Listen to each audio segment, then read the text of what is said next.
বাকিটা পুরোটাই দর্শকদের উপরে, তাদের কেমন লাগবে সেটা খুব ইম্পর্টেন্ট। সেটা বোধহয় আমরা আর 1-3 দিন গেলে আরও বেটার বুঝতে পারবো। ঋত্বিকদার সাথে প্রথম কাজ, অবভিয়াসলি খুবই খুবই ভালো একটা এক্সপিরিয়েন্স। ওরকম একজন ভালো অ্যাক্টার, ওরকম একজন আর্টিস্টের সাথে কাজ করার এক্সপিরিয়েন্স তো ভালোই হবে। I have love the experience.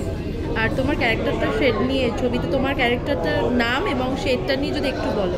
সেই ওভাবে বলার নেই, মানে হোয়াটএভার, মানে আমি যদি বেশি বলি the fun of the character মানে গো অ্যাওয়ে আর কি।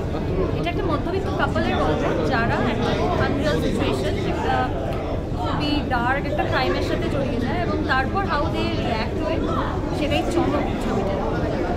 খুবই আনএক্সপেক্টেড কিছু টার্নস অ্যান্ড ইভেন্টস আছে।